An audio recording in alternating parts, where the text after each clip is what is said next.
ನಿಂತ ಹಿಂಗೆ ಬಂದ ನಿಂತು ಸಮುದ್ರ ಮುರುಡೇಶ್ವರ ಒಂದು ದೃಶ್ಯ. ಇವರಿಬ್ಬರು ಫಿಶಿಂಗ್ ಮಾಡ್ತಾ ಇದ್ದಾರೆ, ಬಲೆ ಹಾಕಿದ್ರು. ಬಲೆ ಹಾಕಿ ಎಳಿತಾ ಇದ್ದಾರೆ. ಈಗ ಎಳೆದಾಗ ಅವ್ರಿಗೆ ಒಂದಿಷ್ಟು ಮೀನುಗಳು ಸಿಗುತ್ತೆ. ಅಷ್ಟಿಷ್ಟು ಅಂತಿಲ್ಲ, ಅದೊಂಥರ ಸಿಂಪಲ್ ಫಿಶಿಂಗ್ ಅಂತಲೇ ಇರ್ಬೋದು. ದಡದಲ್ಲೇ ಮಾಡೋ ಫಿಶಿಂಗ್. ಒಂದು ಸ್ವಲ್ಪ ಮೀನು ಸಿಗುತ್ತೆ, ಅದಕ್ಕೆ ಟ್ರೈ ಮಾಡ್ತಾರೆ. ಬಲೆ ಎಳಿತಾ ಬರ್ತಾಯಿದೆ. ಒಂದಿಷ್ಟು ತಾಜಾ ಹೊಸ ಫ್ರೆಶ್ ಮೀನು ಸಿಗುತ್ತೆ, ತಾಜಾ. ಫಿಶಿಂಗ್ ಮಾಡ್ತಾ ಇದೆ ನೋಡಿ, ಬಲೆ ಎಳಿತಾ ಇದೆ ನೋಡಿ. ಇಲ್ಲಿ ಇವರು, ಅಲ್ಲಿ ಅವರು, ಇಬ್ಬರು ಸೇರ್ಕೊಂಡು ಎಳಿತಾ ಇದೆ ನೋಡಿ.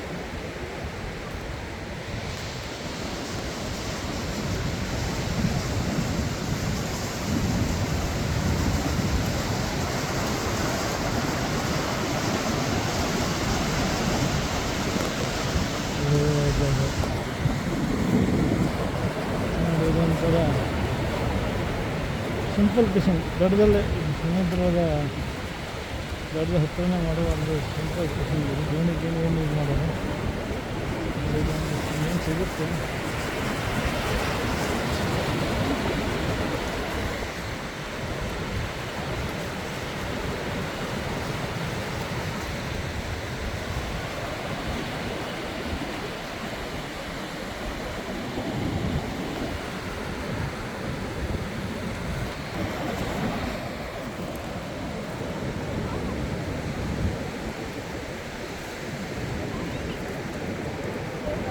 ನೋಡಿ ಏನು ಸಿಕ್ಕಿದೆ ಅದು.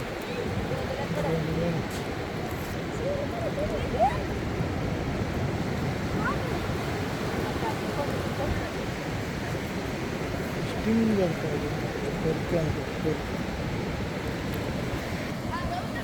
ಹಾಂ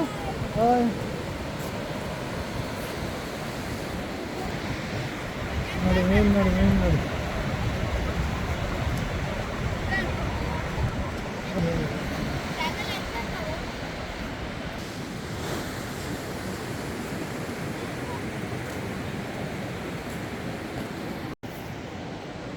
ಮತ್ತು ಬಸ್ತೆ ಇಬ್ಬರು ಸೇರ್ಕೊಂಡು ನೋಡಿ ಹ್ಯಾಂಗೆ ಫಿಶಿಂಗ್ ಮಾಡಿ. ಡೈಲಿ ಬರ್ತೀರಾ ನೀವು? ಹಾಂ ಹಾಂ, ಒಂದು ವಾರಕ್ಕೆ 2 ದಿವಸ, ವಾರಕ್ಕೆ 2 ದಿವಸ 3 ದಿವಸ ಬರ್ತೇವೆ ನಾವು. ಹೌದಾ? ಬಾಕಿ ದಿವಸಕ್ಕೆ ನಾವು ಕೆಲ್ಸಕ್ಕೆ ಹೋಗ್ತೇವೆ. ಏನು ಕೆಲಸ ಮಾಡ್ತೀರಿ? ನಾವು ಗೌಂಡಿ ಕೆಲಸ. ಹಾಂ ಹಾಂ. ಇವತ್ತು ಸಂಡೇ ಅಂತ ಬಂದ್ರಾ? ರಜೆ, ಸಂಡೇ ರಜೆ ಅಂತ. ಈಗ ಸೇಲ್ ಮಾಡ್ತೀರಾ ಇದು ಹೇಗೆ? ಜಾಸ್ತಿ ಇದ್ರೆ ಸೇಲ್ ಮಾಡ್ತೇವೆ, ಹಾಂ. ಸ್ವಲ್ಪ ಇದ್ರೆ ನಮಗೆ ಸಾರಿ. ಹೌದಾ? ಈಗ ಇನ್ನೊಂದು ರೌಂಡ್ ಹಾಕ್ತೀರಾ?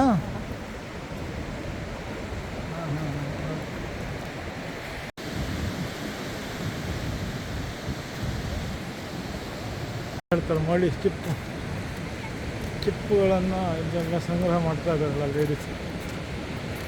ಮಧ್ಯಾಹ್ನ ಸಂಜೆ ಟೈಮಲ್ಲಿ ಬಂದು ನೋಡಿ ಅದನ್ನು ತಗೋಗಿ ಪಲ್ಯ ಮಾಡಿ ತಿನ್ಬೋದು. ತುಂಬ ಟೇಸ್ಟಾಗಿರುತ್ತೆ. ಚಿಪ್ಪು ಮಳಿ ಚಿಪ್ಪು ಅಂತಾರೆ, ಮಳಿ ಬಳ್ಚು ಅಂತ ಎಲ್ಲ. ಈ ಕಡೆ ಮನೆ ಹತ್ತಿರ ಇದ್ದವರೆಲ್ಲ ಬಂದು ಇವ್ರಿಗೆ ಟೈಮ್ ಪಾಸ್ಗೆ ಚಿಪ್ಪೆಲ್ಲ ಸಂಗ್ರಹ ಮಾಡ್ತೀವಿ.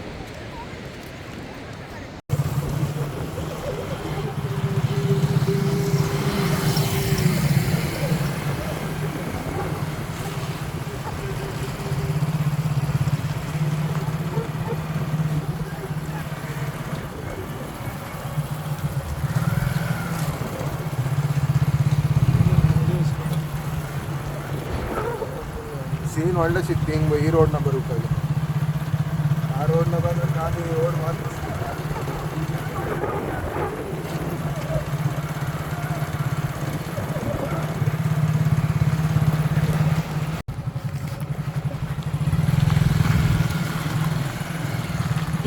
ಬೀಚ್ ಪಕ್ಕನೇ ಮನೆಗಳು ನೋಡಿದ್ದು. ಕರಾವಳಿ ತೀರದ ಒಂದು ದೃಶ್ಯ ನೋಡಿ.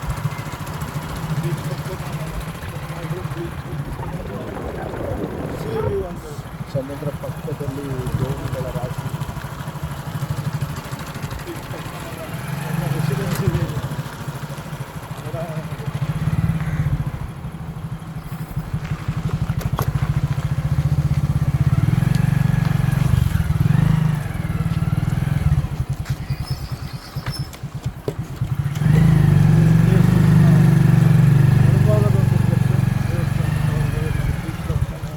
ರೆಸಿಡೆನ್ಸಿ ಮಾಡಿದ್ದೀವಿ.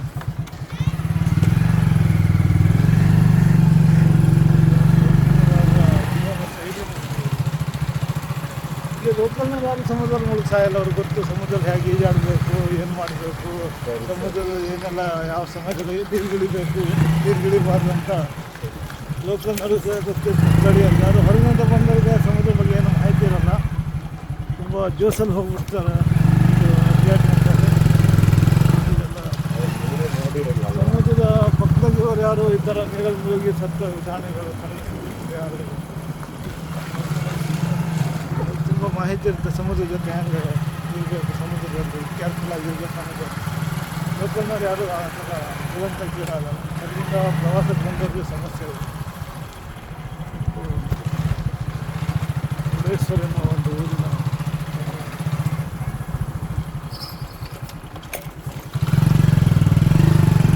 ಸಮುದ್ರ ಪಕ್ಕನೇ ಮನೆಗಳಿವೆ. ಇಲ್ಲೇ ಪಕ್ಕ ಸಮುದ್ರ. ಎಷ್ಟೊಂದು 100 ಮೀಟ್ರ್ ಡಿಫ್ರೆನ್ಸ್ ಎಲ್ಲ ಮನೆ ಮತ್ತು ಸಮುದ್ರ. ಒಂದೇ ಕಡೆ 100 ವರ್ಷಗಳಿಂದ ಇಲ್ಲೇ ಜೀವನ ಮಾಡ್ತಿರ್ತೀವಿ. ಹುಡುಗರು ರೇಡಿಯೋ ಜನಾಂಗದಿಂದ ಇದೆ.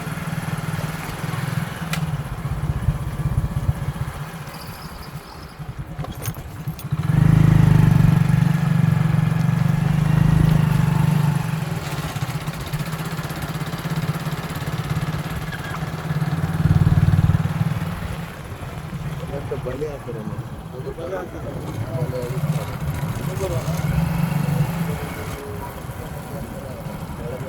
ನೋಡಿ ಫ್ರೆಂಡ್ಸ್, ಇದು ಮುರುಡೇಶ್ವರ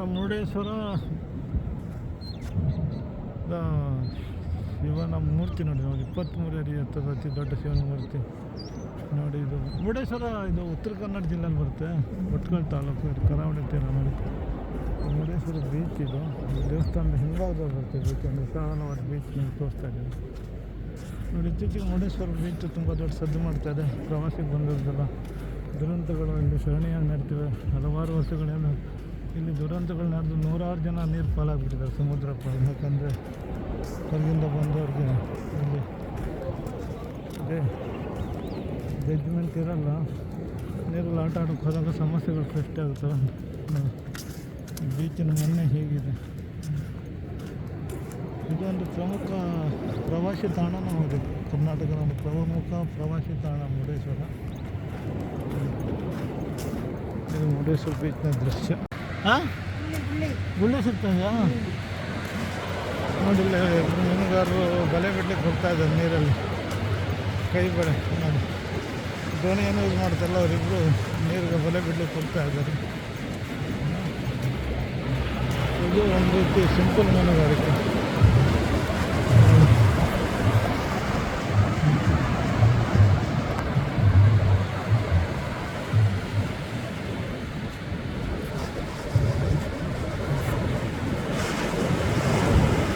ಇದು ಪಶ್ಚಿಮ ಕರಾವಳಿ.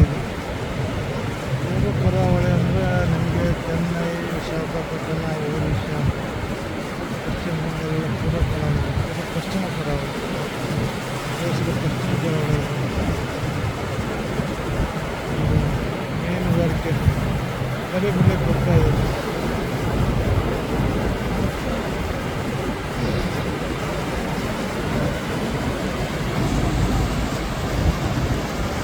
ಸೂರ್ಯನು ಪಶ್ಚಿಮ ದಿಕ್ಕಿನಲ್ಲೇ ಇದ್ದಾನೆ. ಅದರಿಂದ ವಿಡಿಯೋ ಅಷ್ಟೇನು ಅಪೋಸಿಟ್ ಲೈಟಲ್ಲಿ ಬರ್ತಾ ಇದೆ. ಸೂರ್ಯ ಈಗ ಪಶ್ಚಿಮ ದಿಕ್ಕಿಗೆ ಬಂದಿದ್ದಾನೆ.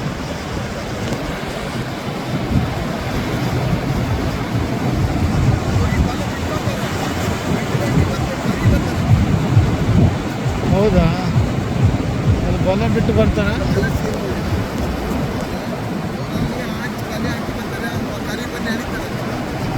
ಎಷ್ಟೊತ್ತು ಇಡ್ಬೇಕಲ್ಲಿ ಬಲೆ ಬಿಟ್ಟು?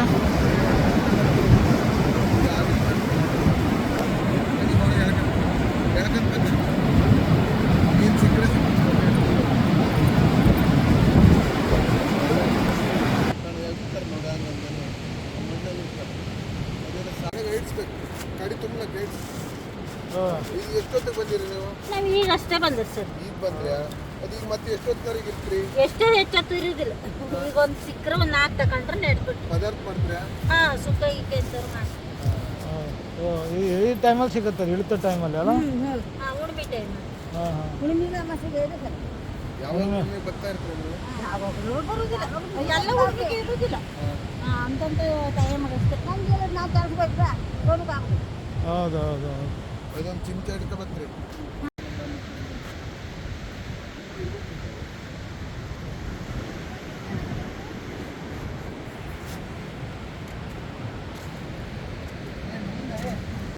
ನೋಡಿ ಫ್ರೆಂಡ್ಸ್, ಇದು ಮುರುಡೇಶ್ವರ ಬೀಚ್. ಇದು ನೋಡಿ ಹೇಗಿದೆ. ಒಂದು ಮಧ್ಯಾಹ್ನ ಸಂಜೆ ಸಮಯದಲ್ಲಿ ಬೀಚ್ ಈ ಥರ ಕಾಣ್ತದೆ. ಯಾಕಂದರೆ ಇದು ಪಶ್ಚಿಮ ಕರಾವಳಿಯಲ್ಲಿ ಸೂರ್ಯ ಬಂದಿದ್ದಾನೆ. ಒಂಥರ ಅಪೋಸಿಟ್ ಲೈಟೇ ಇದೆ ಈಗ. ಇದು ಮುರುಡೇಶ್ವರ ದೇವಸ್ಥಾನದಿಂದ ಸ್ವಲ್ಪ ಹೊರಗಿದೆ. ಮುರುಡೇಶ್ವರ ದೇವಸ್ಥಾನ ನೋಡಿ ಅಷ್ಟು ದೂರ ಇದೆ. ಇತ್ತೀಚೆಗೆ ಮುರುಡೇಶ್ವರ ಸುದ್ದಿ ಆಗ್ತಾ ಇದೆ. ದೇವಸ್ಥಾನಕ್ಕೆ ಬಂದವರು ಬೀಚಿಗೆ ಬಂದೆಲ್ಲ ಮುಳುಗಿ ಹೋಗ್ತಾ ಇದ್ದಾರೆ. ಇದು ಮುರುಡೇಶ್ವರ ಟೆಂಪಲ್ ಕಾಣ್ತಾ ಇದೆ, ಗೋಪುರ ಮತ್ತು ಶಿವ.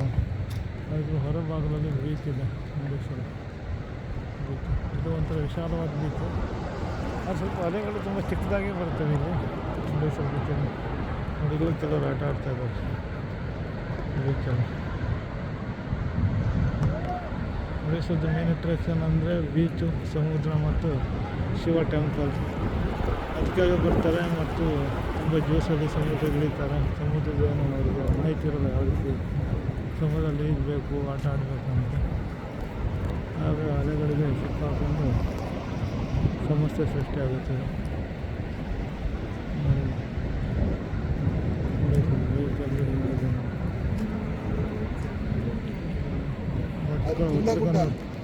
ಉತ್ತರ ಕನ್ನಡ ಜಿಲ್ಲೆಯ ಭಟ್ಕಳ ತಾಲೂಕಲ್ಲಿ ಮುರುಡೇಶ್ವರ ಕುಂದ ಅಂತ ಹೇಳ್ತಾರೆ, ಕಾಗೆ ಕುಂದ ಅಂತಲೇ ಹೇಳ್ತಾರೆ. ನೋಡಿ ಒಂದು ಬೀಚ್ ಒಂದು ಸುಂದರ ಹೆಸರಿಟ್ಟಿರ್ತಾರೆ ಅದಕ್ಕೆ.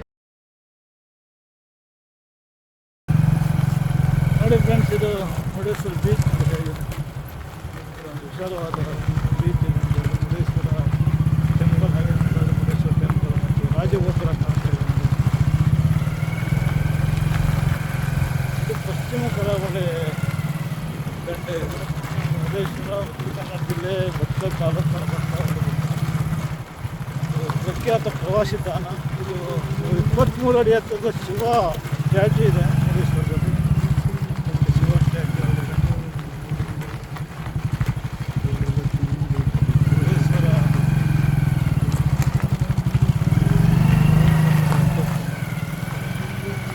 ವಿಶಾಲವಾದ ಬೀಚ್.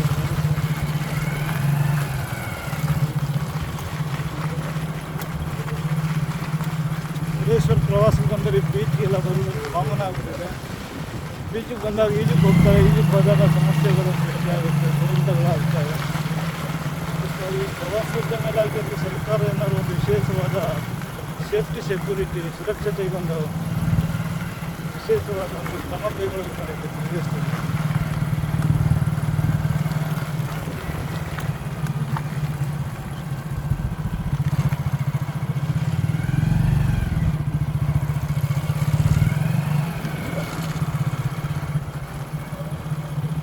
ಸೈಲೆಂಟ್ ಬೀಚ್ ಅಂತಲೇ ಹೇಳ್ಬೋದು. ಅಷ್ಟೇನು ಅಬ್ಬರ ಇಲ್ಲ. ನೀರಿನ ಅಲೆಗಳು ದೊಡ್ಡದಿಲ್ಲ, ಚಿಕ್ಕ ಚಿಕ್ಕ ಅಲೆಗಳು ಬರ್ತವೆ.